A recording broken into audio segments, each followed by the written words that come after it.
ഇരന്തൂർ ഇരട്ടക്കൊലപാതക കേസിൽ പ്രതികളുടെ വിടുതൽ ഹർജിയിൽ വിധി ഇന്നുണ്ടാകും. മുഹമ്മദ് ഷാഫി, ഭഗവൽ സിംഗ്, ലൈല എന്നിവരുടെ ഹർജികളിൽ എറണാകുളം അഡീഷണൽ സെഷൻസ് കോടതിയാണ് വിധി പറയുക.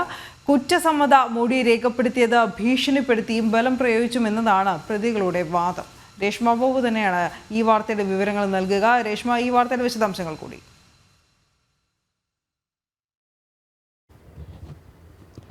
അനു, 2022 ഒക്ടോബർ 11 കേരളത്തിൽ നടുക്കിയ ഇരട്ടക്കൊലപാതകം നടന്നിട്ടുള്ളത്. ഈ സംഭവത്തിലെ 3 പ്രതികൾ, അതായത് മുഹമ്മദ് ഷാഫി, ലൈല, ഭഗവൽ സിംഗ്, ഈ 3 പ്രതികളുടെ വിടുതൽ ഹർജിയിലാണ് എറണാകുളം അഡീഷണൽ സെഷൻസ് കോടതി ഇന്ന് വിധി പറയുക. 11 മണിയോടുകൂടി കോടതി നടപടികൾ ആരംഭിക്കുമെന്നാണ് കരുതുന്നത്. പ്രധാനമായിട്ടും പ്രതികൾ ഉന്നയിച്ചിട്ടുള്ള ഒരു വാദഗതി എന്ന് പറയുന്നത് കുറ്റസമ്മത മൊഴി രേഖപ്പെടുത്തിയിട്ടുള്ളത് ഭീഷണിപ്പെടുത്തിയും അതോടൊപ്പം തന്നെ ബലപ്രയോഗത്തിലൂടെ ആണ്. ഇതല്ലാതെ തങ്ങൾക്കെതിരെ മതിയായിട്ടുള്ള തെളിവുകളൊന്നും തന്നെ ശേഖരിക്കുവാൻ അന്വേഷണ സംഘത്തിനായിട്ടുമില്ല. അതുകൊണ്ട് തന്നെ തങ്ങളെ കുറ്റവിമുക്തരാക്കണമെന്നുള്ളതാണ് പ്രതികളുടെ ആവശ്യം. നേരത്തെ തന്നെ ഈ ഒരു വിടുതൽ ഹർജിയിൽ വാദങ്ങൾ പൂർത്തിയായിരുന്നു. അന്ന് പ്രോസിക്യൂഷൻ കീഴ്ക്കോടതിയിൽ ഉന്നയിച്ച ഒരു മറുപടി വാദം എന്ന് പറയുന്നത് ഈ കേസിൽ എല്ലാ തരത്തിലുമുള്ള സാഹചര്യ തെളിവുകളും അതോടൊപ്പം തന്നെ ശാസ്ത്രീയ തെളിവുകളും പ്രതികൾക്ക് എതിര് തന്നെയാണ്. അതുകൊണ്ട് തന്നെ കൃത്യമായിട്ടുള്ള പങ്കാളിത്തം ഇവരുടെ വ്യക്തമാണ്. അതിനാൽ ഈ ഹർജി തള്ളണമെന്നുള്ള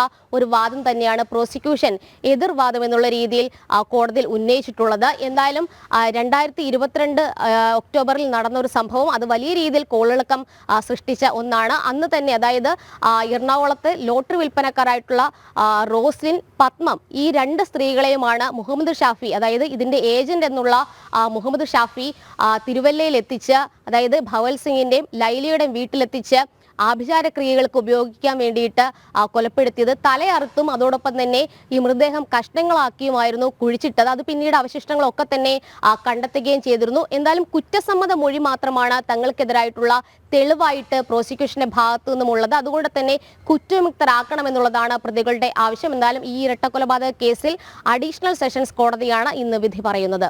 അനു. ശരി രേഷ്മ.